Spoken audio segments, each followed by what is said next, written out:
What was the key factor that motivated you to get on the fitness train? All the things that I had feared in those sleepless nights, man, I was in the staffing business. Singularly focused on one common goal, and that is to live life to the fullest through whatever their goals are. Small moment, that's success. I was probably going down a path to where I would have been metabolically wrecked. Why would I go see Tony? He said he's a personal trainer. Consistency is always king, right? Welcome to Live Healthy Louisville, where we dive into the heart of the city's health and wellness scene.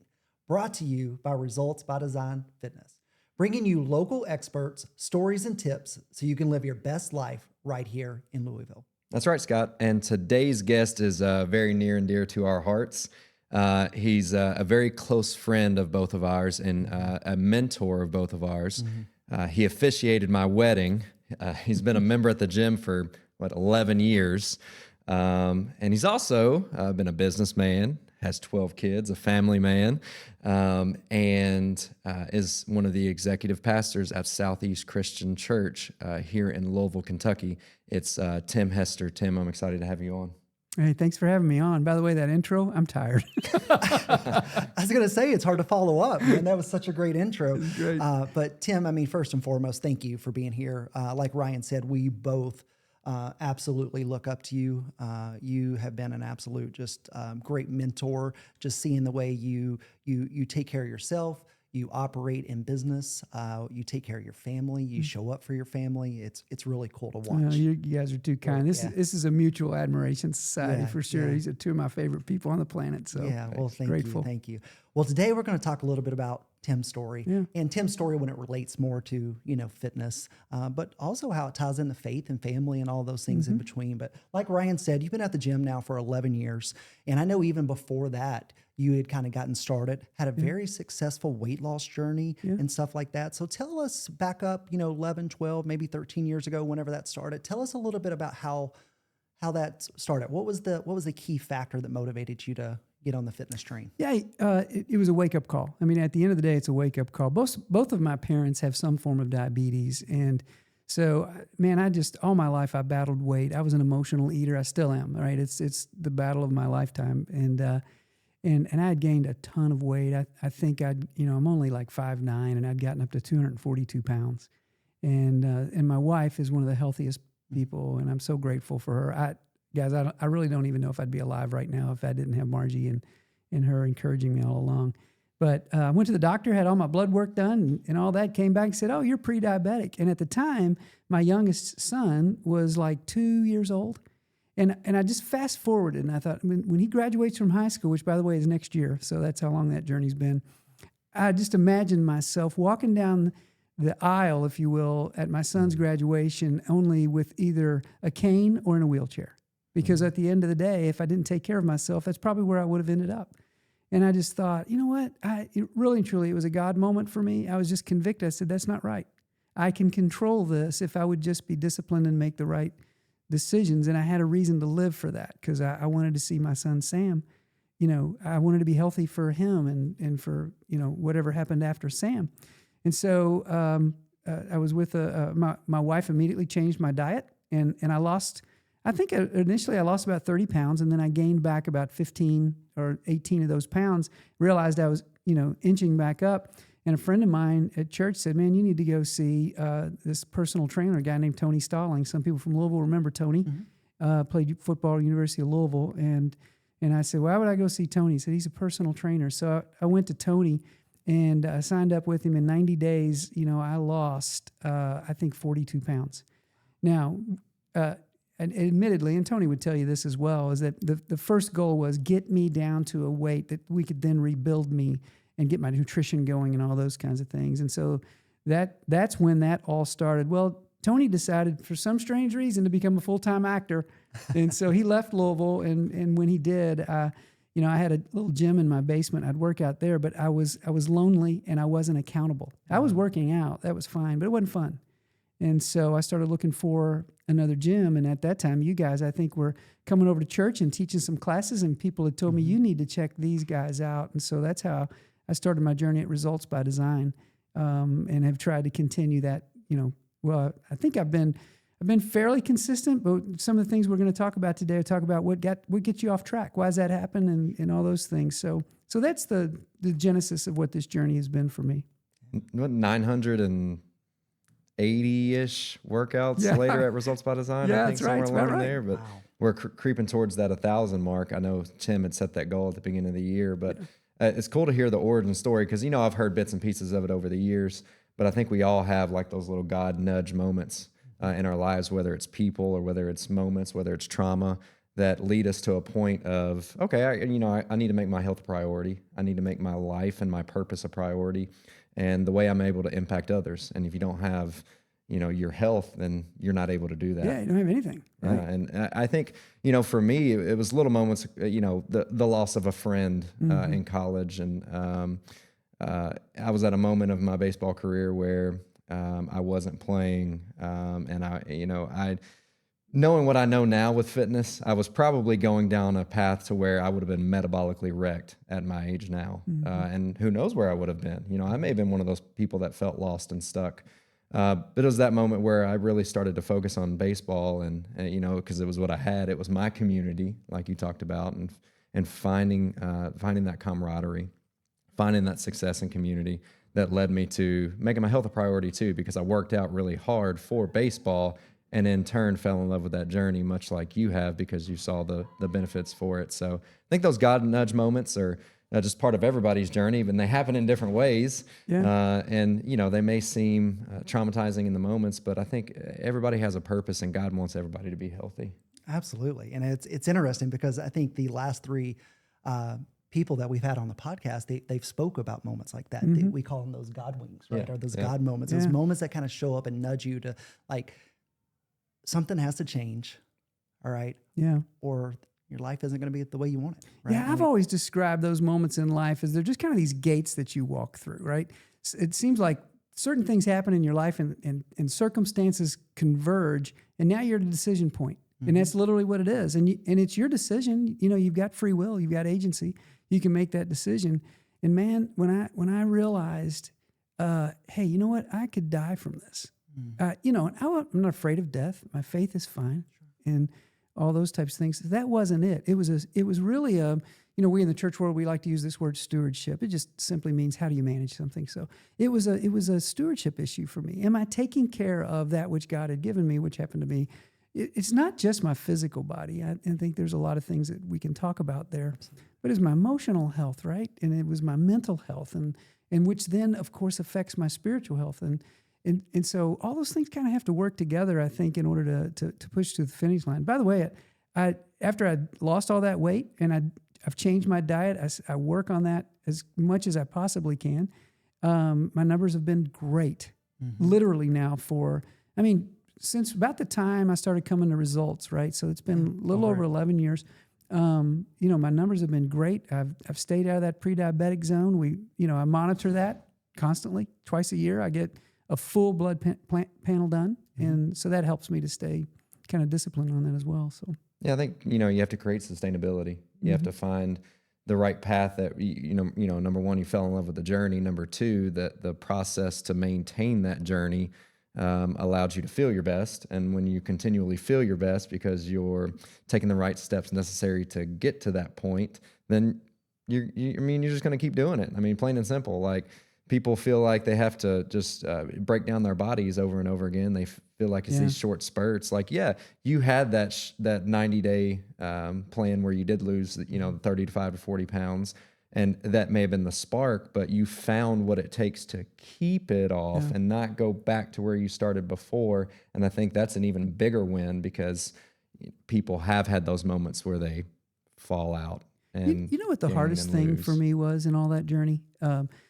Because when I was in high school, I played sports. I was never a great athlete, but I was consistent, and I loved sports, and I actually liked lifting weights. And the challenge with it is that your competitive nature kind of kicks in a little bit, and that can work for you, and that can work against you. But I think in my case, it would work against me. I had the wrong standards. In other words, I wasn't doing this to even get or stay in shape. I was doing it to compare myself with some measure of success.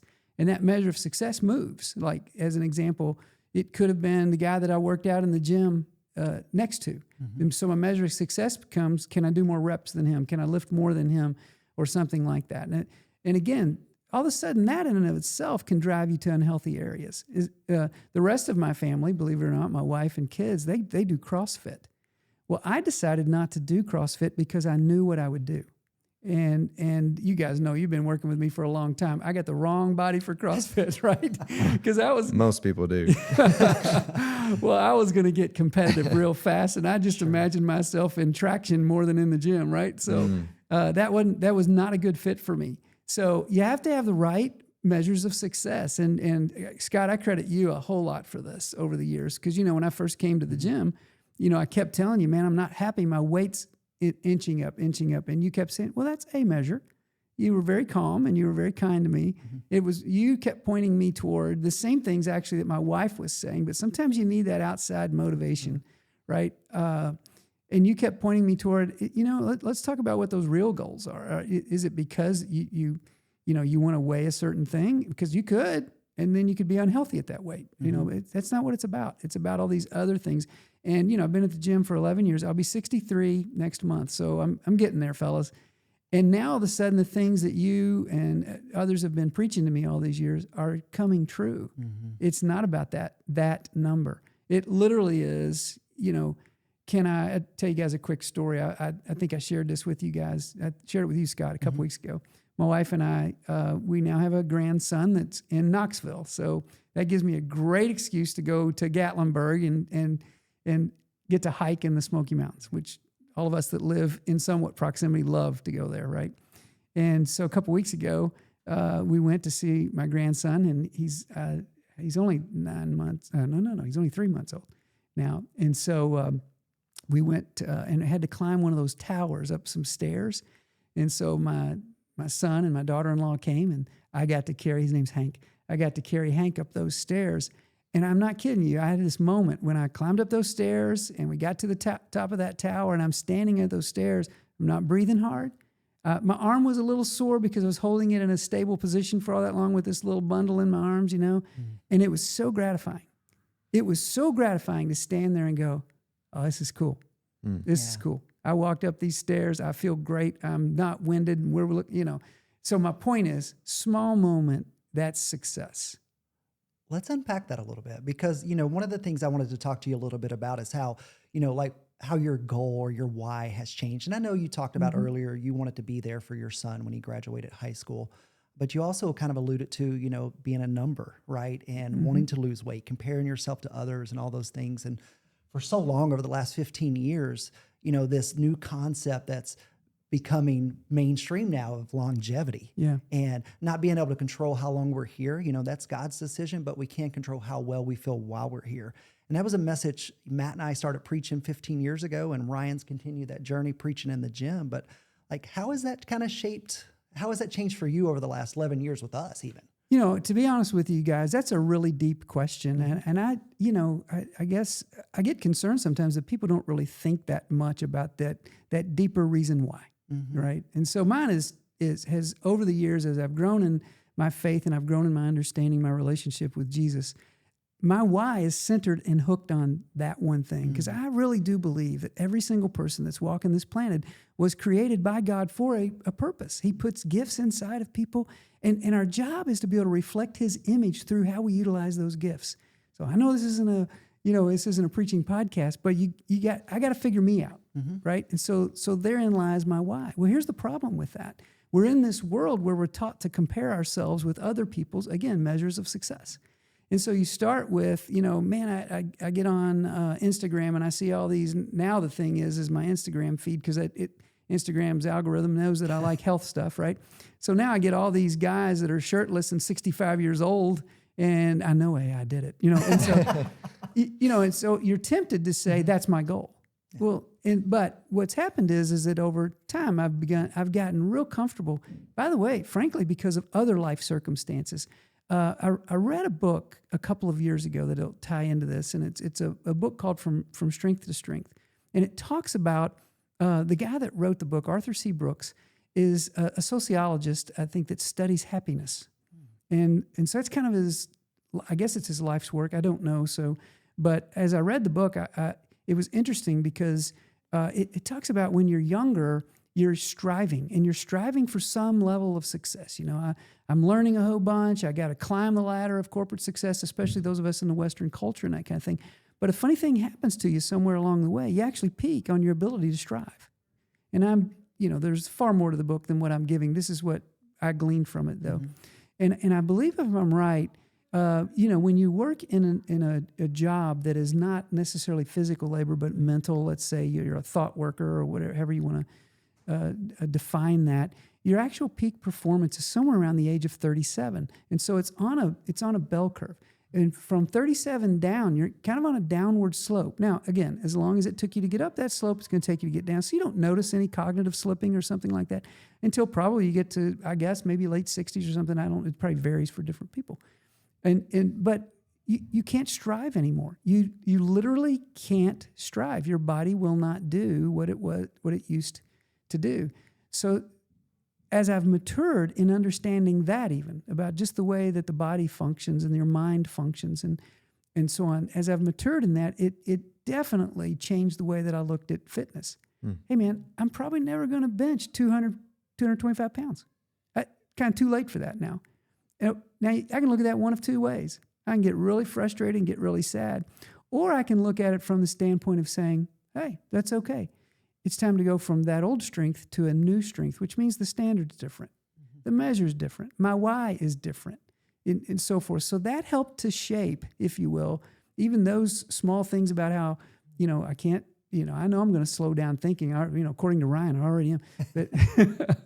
But it helps to understand a little bit more about, hold on, what's really important. And that shifts as time goes. And more importantly than the fact that it just shifts, I think it shifts because you mature and you begin to see life literally from a whole different perspective, because none of us gets out of here alive, fellas. So the question is that when it is that last time to take your last cognitive breath, the one that you remember the last, what are you going to be sitting there thinking about? And I think a lot of people are going to be sitting there filled with regrets and so on. And that makes me kind of sad. I don't want to do that.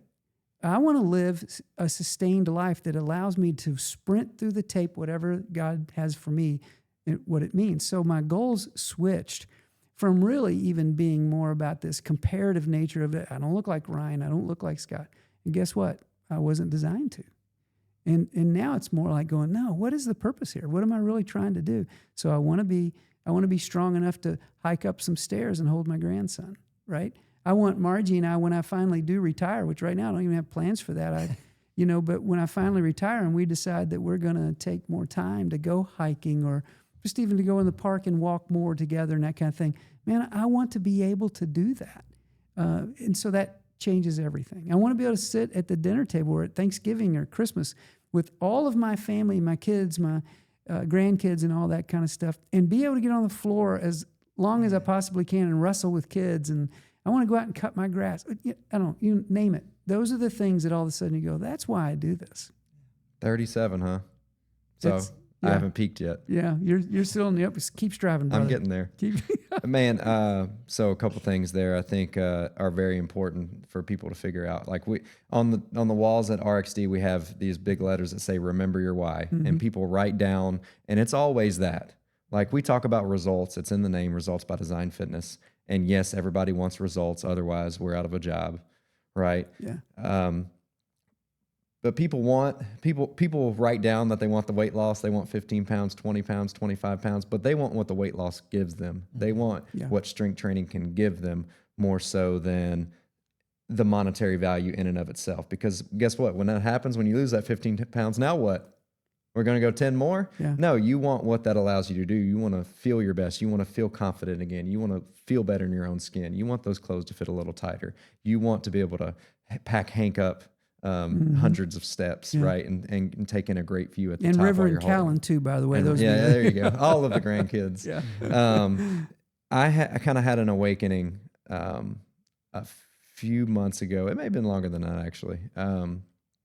And as while Allie and I were at a park, and we were kind of doing this little conditioning drill, running up a hill, walking back down, little things like that. And, growing up playing sports, I had all different types of coaches. I had all different types of parents that I witnessed as well. My parents were relatively active. They played sports with us and things of that nature. But on this walk run at the park, I noticed this dad standing at the bottom of a hill, and he was pointing. I was like, "What is the guy pointing at?" Well, his kid's running up the hill, Right. and the kid. Long story short, the kid was running back down the hill to dad, running back up the hill again. And I told Allie afterwards, and this was a guy that you could tell like he's a pointer. That's just what he does. And I told Allie, I said, there's two types of dads, I think, and I want to be the second one. There's the dad that points, and there's the dad that's running the hill with their kids. Good, Said, let's go. Like, come on, I'm going to help you accomplish everything that you want to accomplish. Because obviously the kid was probably doing some kind of conditioning for a sport, and the dad's initial thoughts behind this may have been okay, right? It may have been valid for him to be helping his kid out in that moment. But I want to be in the trenches with my kid. I want to be in the trenches with my grandkids one day. I want to be that cool grandpa that goes on hikes. I want to be. I want to be the epitome of health for my family. So I think that's a powerful moment that listeners can take away. Like, this is what being healthy can do. Like, you're healthy in your faith. You're healthy in your body, mind, and spirit. And when you have all three, like, the options are endless with what you can experience in this life. Before you even enter into the next one. Yeah. So that's something I admire about you and a lot of our members, and Scott, and watching his journey as a father with his kids. Like, you guys just aren't present. You're actively present. And that's an admirable trait. Yeah. First of all, this is good. This is firing me up. So thank you. Like Ryan said, I've got a 4 and a 6-year-old, so I'm kind of living through some of this right now as we speak. In a little different situation, you're talking about the grandkids, and I'm with my 4 and 6-year-old, and you're seeing the dad, and it's like, for the last 22 years, I've been in the fitness industry, and here I am, 44 now, and it's like, yeah, things have changed. The reason I work out is a lot different than the reason I worked out when I was in my 20s. Yeah, a lot different than the reason I worked out when I was in my 30s. Now it's about like being able to keep up with my 4-year-old little dude that's everywhere, or going to, dance with my 6-year-old daughter, and being able to do those things. But it creates a challenge when you're having to manage a lot, right? When you're having to manage family, when you're having to manage work and life. That's kind of my next question for you. So how, a man with a lot of things going on, as Ryan talked about in the beginning, 12 kids, 3 grandkids, still working daily in the church and serving, and just, Tim, you're everywhere, my friend. So like, how do you balance it all? I'm glad you asked that question, because I think, again, part of this journey is you guys helping me to understand what stress does to you, right? Because, gosh, guys, you all have been on this journey with me for a long time, and I do have a very, quote, stressful life, because I think one of the things you helped me to understand was that, when we say the word stress, I think most people automatically go, oh, it's a negative thing. Your body doesn't know the difference between the two. That's what you taught me, right? Was that it's just stress to your body, and it can be positive stress, right? Whatever that might be. Maybe I'm watching a football game and I just, I'm having a great time, but my body is saying, dude, you're ramping up or whatever. And it's cumulative. And if you never give yourself a break, if you never stop to take care of what's causing me to do the things that are kind of unhealthy, then you are going to be so out of balance in all of life. It's going to affect absolutely everything. And I've gone through seasons. I think that's one of the things that I hope that people glean from this podcast is to say that not among the 3 of us guys here, and we know each other pretty well, none of us are perfect. We all fall off the wagon, or whatever metaphor you want to use. But the truth is that the most important thing is that we get back up. It's resilience. So I don't know that I even have an answer to the balance issue. There are seasons when, let me back up and tell you, when I owned my business, which was now 13 years ago or so, was when I sold it. I had a business coach. He was actually my life coach. And the reason that I hired this guy to work with me was because he had owned his own company and sold it. So he understood the business side. He was a great family man. He understood my family. And he had also been, very active and a lay leader in our church for a long time. So he understood my faith and he understood my desire to serve in the church. So he was the perfect guy to coach me. And one of the first things that he worked with me on was to not compartmentalize my life based on the clock. In other words, hey man, your job is 8 to 5. So that's when you're totally focused at work. And the truth is that that's not true.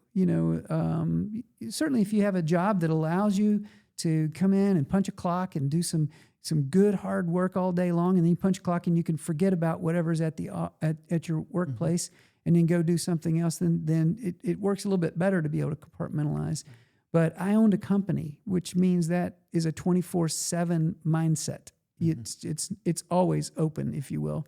And then my faith life, of course, that's very foundational. It's just part of who I am, and therefore the natural outflow to be a part of the leadership of a church, even then as a lay leader. Natural outflow. It's 24/7. So I would get calls even when I owned my business. I'd get calls during the day about issues that we needed to help resolve at church and that kind of a thing. So I think that the answer to that balance thing is to not have a false goal. Again, it's like, do we really have the right standard in mind in terms of what that really should look like? And that's going to be different for each person. As an example, my wife and I came to an agreement early on because we knew we were going to have a lot of children when we early in our marriage. And the agreement was that she was going to allow me to be at work as much as necessary to support our family. So some might say, well, weren't you around to help the children or whatever? Well, Margie and I had this working agreement that was my role in being around. So throughout the day, I had one job, actually 2 jobs. Called her twice a day. I called her once in the morning and I called her once in the afternoon.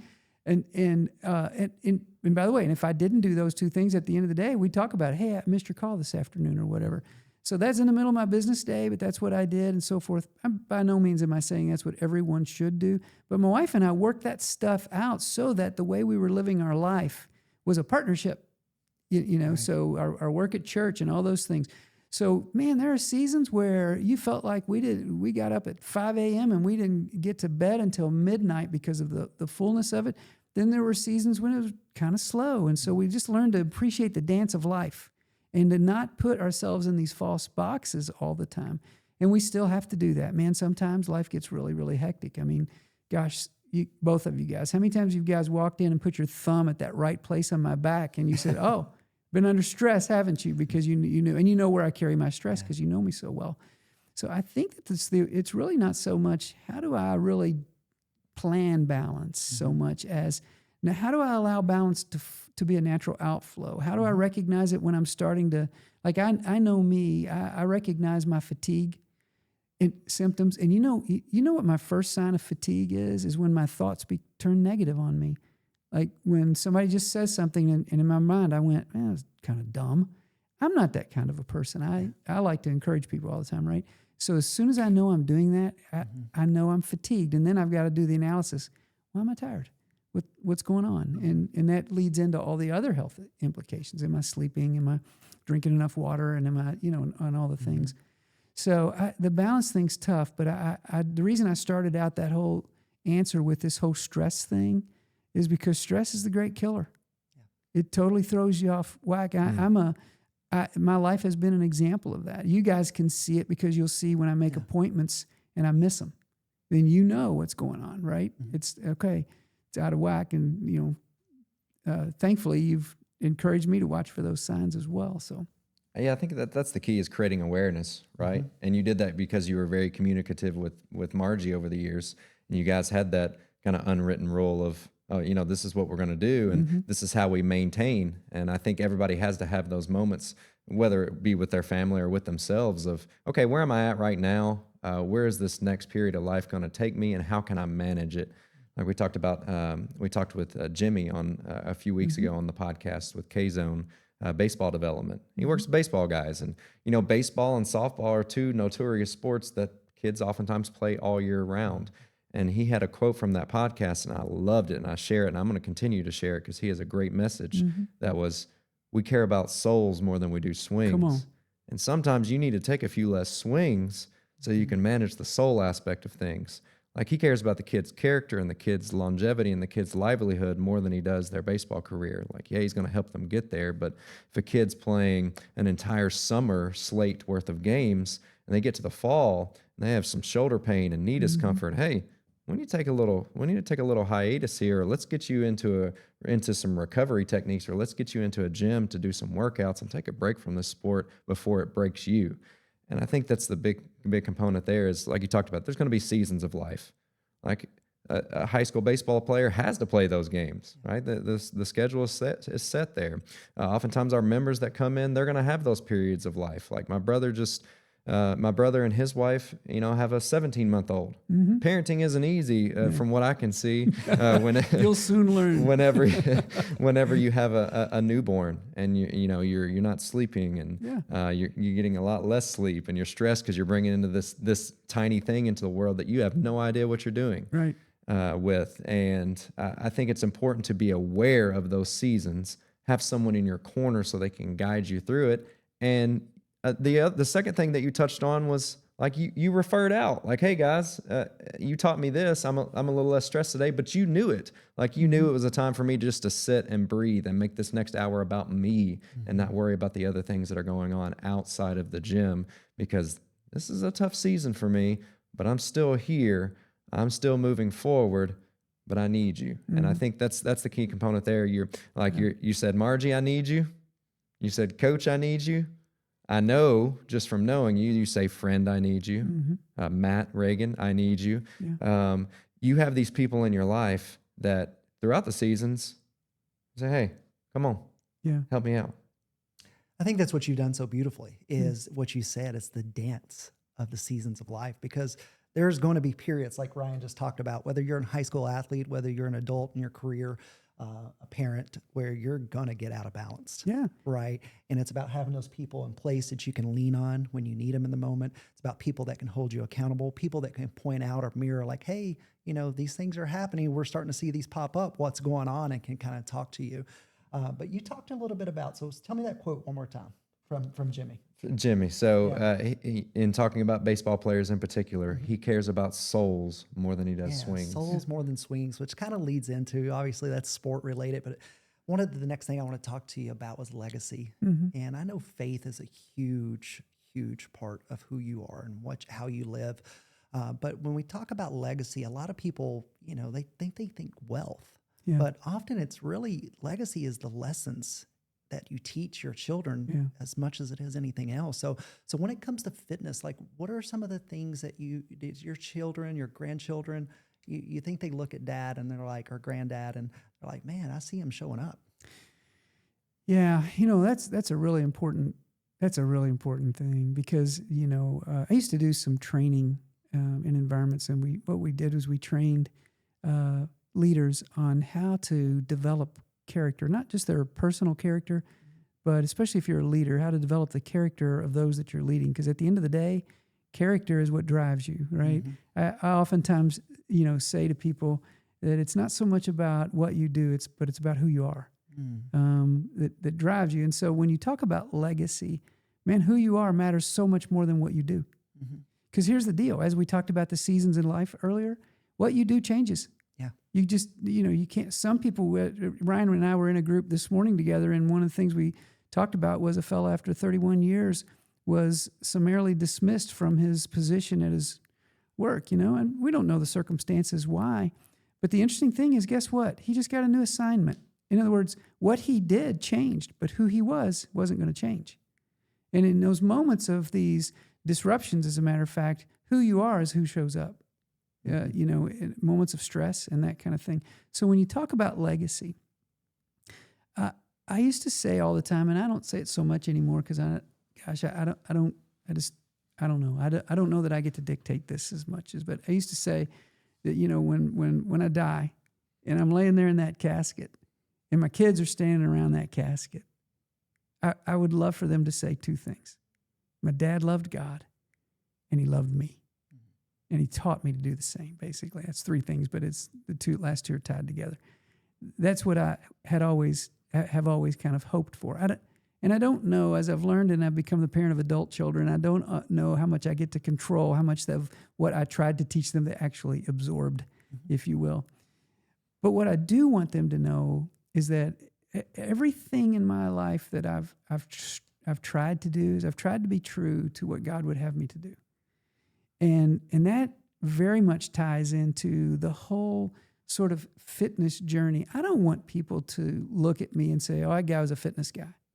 That's not what I want them to remember about me. But here's what I know, that if I don't take the time to truly take care of myself holistically, then they won't know me for who I am. Why? They'll know me for the guy that was always having to take those, the medications that I could have avoided. Now some people can't avoid medications, genetic reasons, whatever. I understand that. That's not what I'm talking about. I'm talking about for the poor choices that we make throughout life that all of a sudden put us in some sort of a regimen or something that, now people go, oh, yeah, okay. It may be a bad example, or the guy that's always limping, or the guy that's, whatever the case may be. So all those things kind of work together for me to say, no, I have to make sure that I take care of home base so that I'm able to really show who God wants me to show to the world, which is his character working through me, basically. It's to grow in that kind of thing. So maybe not the answer that you expected, but that's really what I'm after. Hey, I tell people this all the time. 400 years from now, nobody's going to know my name. That's just true. I'm not, George Clooney or, name your person. That's not who I am. I am Tim Hester. 400 years from now, I will be a faded tombstone in some cemetery, right? But what will last? The legacy that I've poured through my children, that they'll pour through their children, that they'll pour through their children. I want that legacy to be the legacy of Jesus Christ. That's my ultimate why. I want that to be the ultimate legacy. So how do you do that, man? Let's go. Let's get on the journey. Let's be as healthy as we possibly can. And again, if I can one of the things that I think I try to do everywhere I go, I try to be authentic. If you ask me a question, I want to tell you the truth. If you ask me sincerely, hey, Tim, how you doing? Then I want to be able to tell you, man, I'm not doing great right now. I'm overworked, or, the things we're talking about, the balance thing. Part of the reason that I do that is because, guys, that's just real. And, by the way, you don't do that with everybody. You've got your people that are closer to you and everything. You have to be wise. Everybody doesn't need to know everything all the time. Random barista doesn't need to know. No, I'm good. I'll take right. it. Unless it's my son, John Mark, who really does want to know. Hey, I just met you. How are you? Well, by the way, he has told me stories. He works at a coffee shop, and people come in, he'll say, hey, how are you doing? And he's so sincere. Right? Oh, And man. and he said people stop and tear up on him and say, well, a little tough. My mom just died. I don't doubt that for a second. It's a beautiful soul, isn't it? Yeah, he is. I just love that, So, man, I got off track now. Forgot where I was. Well, one thing's for sure. Like when you talk about John Mark right there. Authenticity. That's it. Yeah. And he's very authentic. And I think he feels those two things that you mentioned. Like he knows that you love him. He knows that you love God. And I think other people are like, it's going to go beyond your family. I know you love me. Yeah. Scott knows you love him. And we know that you love God. And it's helped strengthen our relationship with God and with ourselves over time as well, because we knew that, you've lived through it and you provide a good example. And I think God wants that for everybody. Yeah. Like, something I was thinking about earlier when you were talking, and I think this fits in really nicely with this whole thing. The measure of success, people always say, well, I want to be happy. I wish that could be the measure of success. Wouldn't that be cool? Endorphins are flying all the time and all those kinds of things. Just not. It's just not. Hey, man, bad things happen to you that are out of your control. People do get sick. You do wreck your car. You do, people do die, and all those things that bring in these things that don't make you happy. But you know what you can be? Content. Mm-hmm. You can be content. And I think about that oftentimes. And I remember after I sold my company, and guys, I've told you all this before.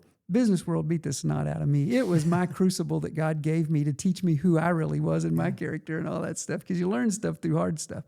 And that was a dogfight, all those years of going through it. And then when God, opened the door for us to step into ministry, and we did, and then we sold our company.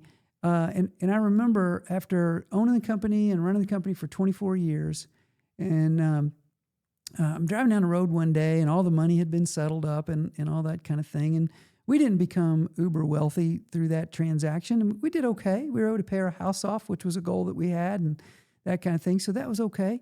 But I still need to work and all that stuff, which is great. But I remember driving down the road, Margie sitting beside me, and of course, Margie being the great partner for life, which has been so wonderful.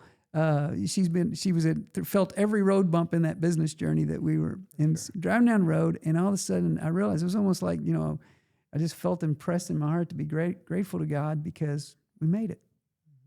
All the things that I had feared in those sleepless nights, man, I was in the staffing business, and when you hit a recession, nobody hires anybody. It's the opposite, right?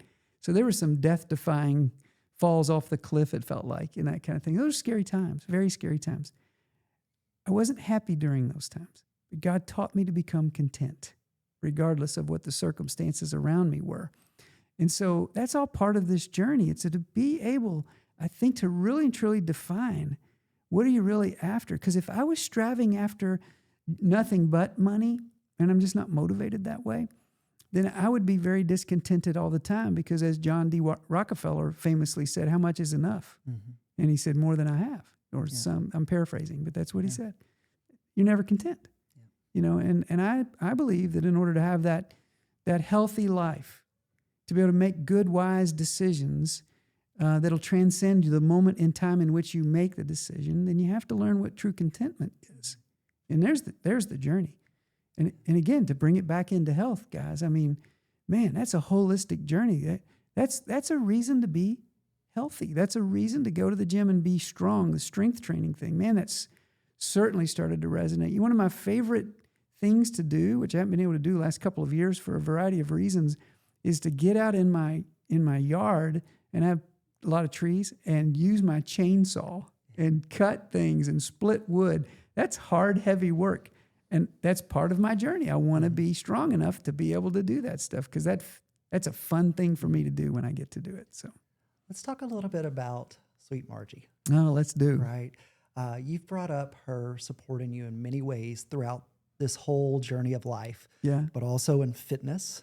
And then you also mentioned something very early on. You said you had a gym in your basement and you would go work out, but it wasn't fun. Right? You missed the socialization and stuff like that. So talk about a little bit about how Margie has supported you, how the community at the gym has supported you, and how we all need that, and also how that kind of ties in with faith, right? Oh man, Scott, I'm glad we're talking about that too. I say that a lot to you guys, but that's because if you want to know, if somebody was to ask me, what's the secret sauce of the gym you go to, Results by Design, it's community.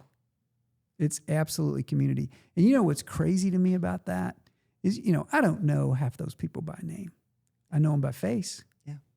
And I know when you're bringing in a new client, I know we just introduced a new person to the family because that's the way it really, ultimately, that is really and truly the way that feels. Because we were created to be in community with one another. Right. And the way to life, and you mentioned my friend Matt Reagan, he's a fellow pastor on staff at Southeast with me.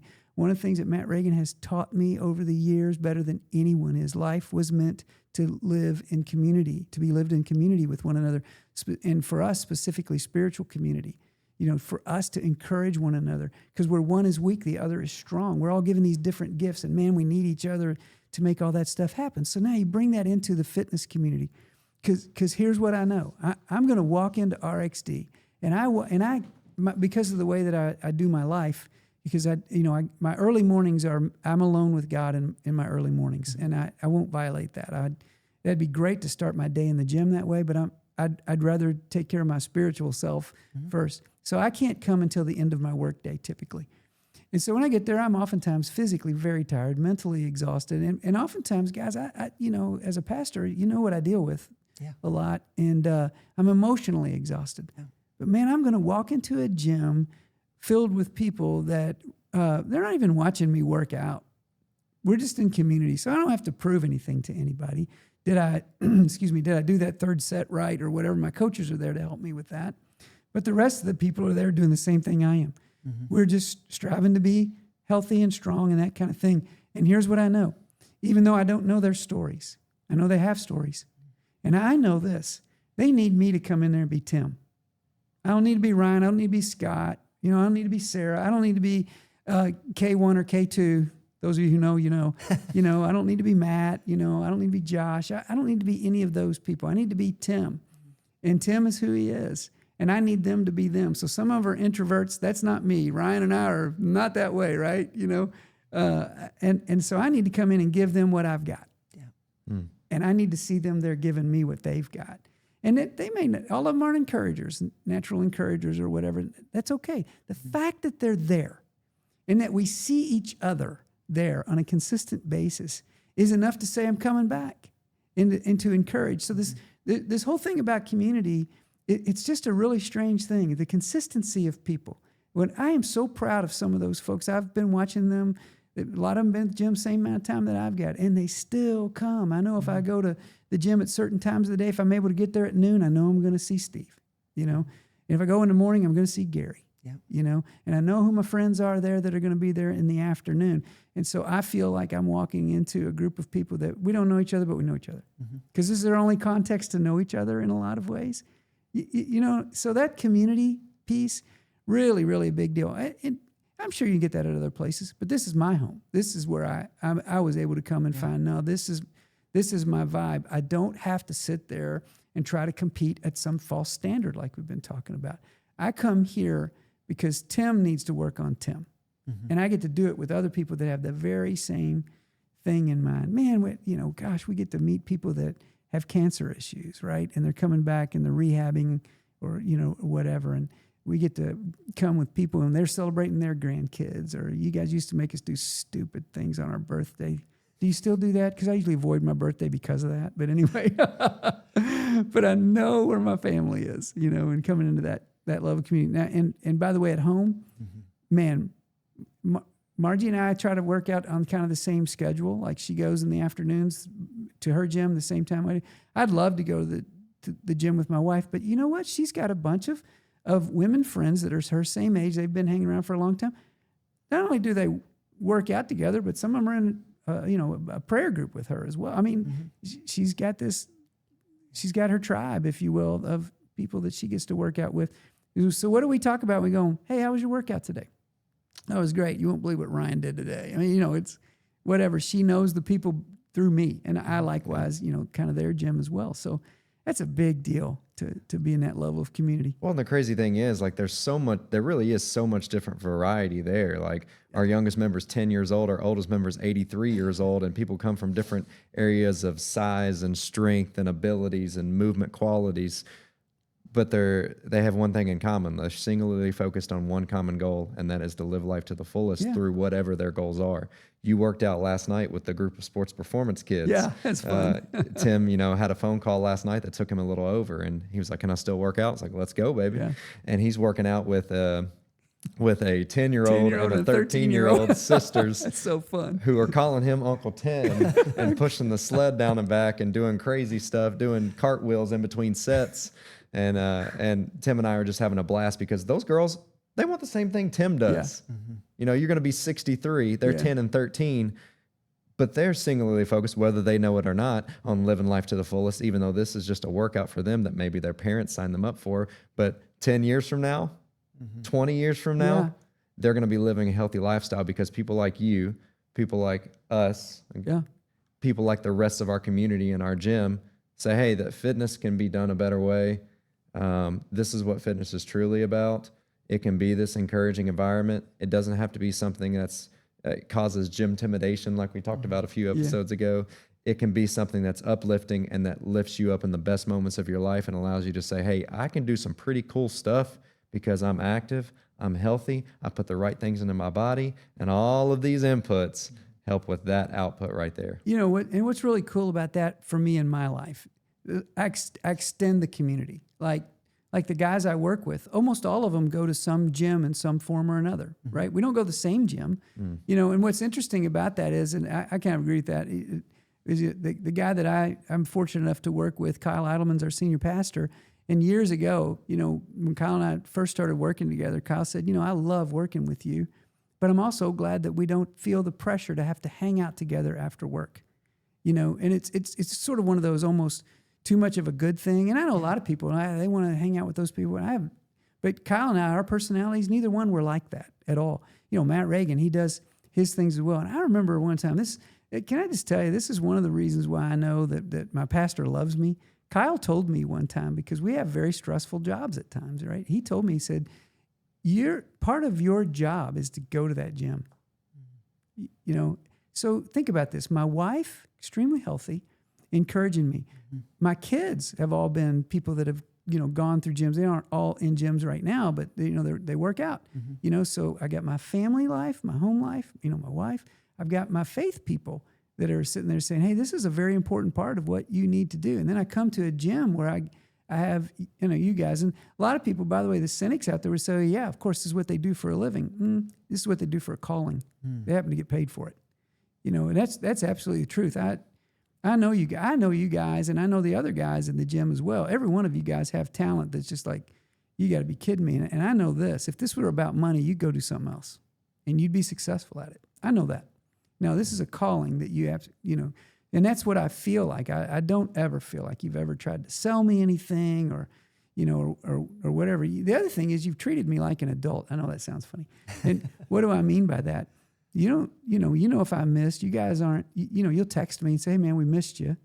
And some might say, well, that, you know, is that marketing? No, these are my friends checking up on me.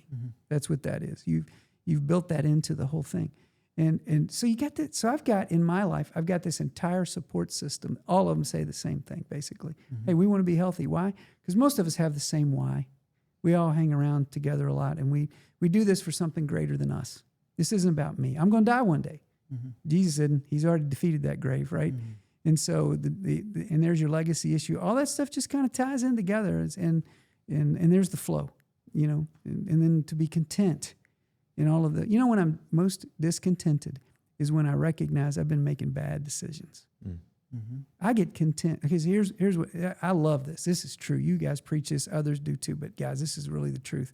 Maybe I've missed the gym for 3 weeks because of travel and injury or whatever the case may be. But here's what I know. I'm coming back in. I'm going to get back on that pony and I'm going to ride. It doesn't matter if I was here last week or not. I'm here this week. And you know what? I get encouraged because, hey man, glad to see you. Glad you're here. Because that's all it takes, that next decision. You know, how do you maintain this? Right? Make the next decision. Just say, I'll be there Wednesday. I'll be there Friday. Whatever your workout days are there. Say, I may have missed last week. I'm coming this week. We're not stopping. Wow. This is good. This is good, man. From the social support to community, to the support at home, support at work, to people pouring into you, to being inspired by talking about the 10 and 13-year-olds, seeing a guy in their 60s out there doing exactly what they're doing, pushing them, exciting them, letting them know that just because we get older doesn't mean we have to stop playing, doesn't mean we have to stop taking care of ourselves so we can show up for others. I know 15 years ago when we first started at the gym, you know, it was guys like you and Charlie and Gary coming in, and this kind of like, you know, I started talking to myself and thinking to myself, it's like, man, when I'm that age, and I'm slowly getting there, when I'm that age, is like, that's how I want to show up, you know, not just for my family, but for myself, right? So that I can go out there and give. You know, Kyle told you that, hey, you need to go work out. Yeah. And he knows that when you put on your oxygen mask first, you're able to love and give to others. That's really good. So I can't help but think of the person sitting out there. They are busy with work. Their kids, maybe they're in the kids. Yeah, they're in the grind. They're in the grind right now. Maybe their kids are grown and they don't know where to start, but their energy's gone. They're exhausted. They want to start after work, right? But like you said, they're mentally, they're physically, they're emotionally exhausted, and it's hard to get started. You know, what would you say to that person to encourage them? Like, hey, this is important. Yeah, that's an easy answer for me. Start. I know that sounds like, well, that's easy for you to say, but it really is. It boils down to that simple commitment. It's not just a decision, but I'm going to do something about this. And if you wake up in the morning tomorrow and you missed it, start then. I mean, I've been very fortunate. The only addiction that I've ever had in my life is, well, I'm addicted to Margie, but that's a different story. The only real addiction that I've had in my life, I think I was addicted to food because of emotional issues and those types of things. And I think I still fight that quite a bit. But I've been very fortunate to hang around a bunch of folks that are addicts currently active or have been. And the one thing that I've learned from them, in fact, I read a book about it recently. The one thing that I've read about them is that I appreciate about them is that they understand this, and that is make the next right decision. They may have made a wrong one just a minute ago, but the next one can be right. You know, that wrong decision doesn't have to be my defining decision. Make the next right decision. And guys, like I said, my story is my story. It isn't everyone's. I understand that. But here's what I do understand. Had I not been told that I was pre-diabetic, and had I not known from family legacy and history what that could lead to, I wouldn't have made that decision back then, and I wouldn't have made the decision to come last night, and because I didn't feel like it at all after a long day, and I wouldn't have gone home then after the gym, after having fun with you and those girls, and there were probably 6 or 7 other people in the gym at the same time, and we're just having fun and working out and getting done. And then last night when I went home, and my wife had cooked an amazingly healthy meal, as she always does, and we've got this little cube in our where we keep our napkins on our table, and it's, you roll it, and whatever comes up is the topic to show gratitude. And I don't always have the energy to even do that. I mean, I don't remember the last time I did that, but last night, after all that I did, I got home and I was sitting there with 2 of my daughters and my wife, and I just pulled out that gratitude cube and I threw it out, and it said, you know, it might say something about you show gratitude for who's the person you're most you're most thankful for right now, or something that surprised you today that you can be, you know, it's just fun things like that. My point with all that is to say that going into the gym, I was very tired. I didn't want to necessarily be there, but I went to the gym and I left with more energy than I came, because I was socially filled up. I was filled up with my friend. I was filled up by those 2 girls. They were so much fun. They just were. And by the way, I can imagine somebody saying, well, that sounds creepy. No, there's a lot of people there. They just happened to be right there in the lane where I was working out as well. I was filled up with that, and I was filled up, you know, Ryan and I were going to meet with a group of guys this morning at 6 a.m. and all that stuff. And because I went and worked out, I felt that sense of accomplishment. I didn't bench press 200 pounds, but I worked out, you know, and I felt more energy. And just the fact that I made the right decision and that I followed through with it, I had a good day. That's what I would say to them. I would say, hey, man, just making the commitment, that's step 1. And then showing up, that's 90% of it, you know, and then the other 10% is follow through. And then tomorrow, let's do it again, or the next day, or whatever those things might be. You know, and by the way, I said I'm not perfect. Guys, I struggle on the nutrition side. I don't eat enough protein. That's hard for me. I can't even tell you why. I love protein. I just can't. I'm not hungry enough. I don't know what it is. I just, you know.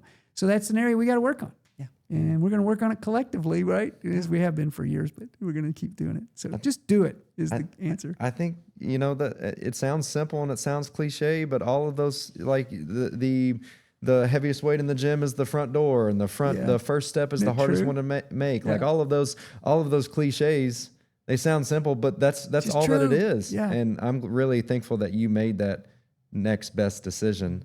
You know, we say it all the time with nutrition. We say it all the time with missing workouts. Yeah. Like, yes, consistency is always king, right? But you should create sustainability. And sustainability says that if you make a wrong choice that you feel is wrong, or you go out with friends and have chips and queso at a Mexican restaurant on a Friday night, make the next best decision on Saturday morning and have a protein source with a healthy fat, and let's get back on it, because that's what life's about.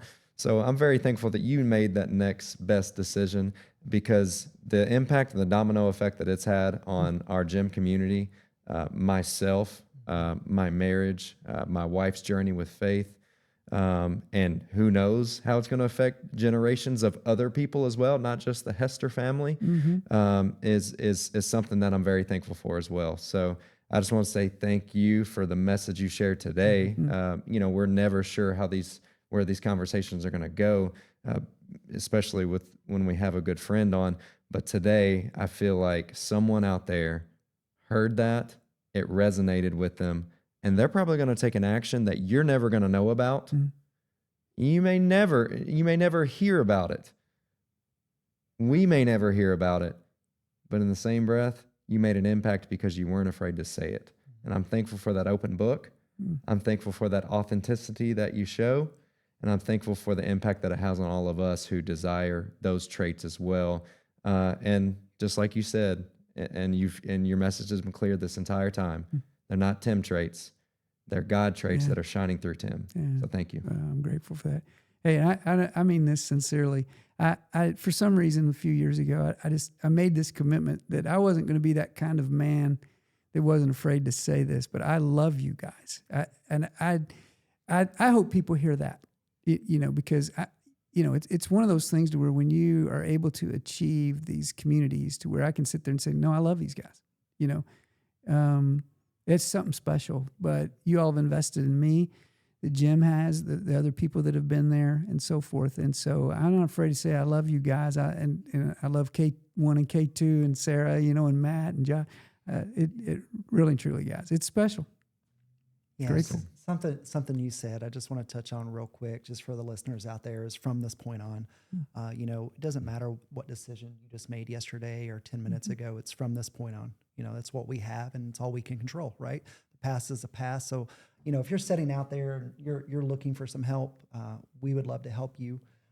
If you have people that you would love to hear from on this podcast to really just shed the light and help everybody else in this community, we want to do that. That's why we're here. So, I'll put some ways for you to communicate with us in the show notes, but just something simple. You can reach out to us at Live Healthy Louisville on Instagram, at Coach Ryan _4 on Instagram, at Coach _Scott Wilson on Instagram. And you can email me at ryan@resultsbydesignfitness.com for any other questions or guests, like Scott mentioned, that you have suggested for us.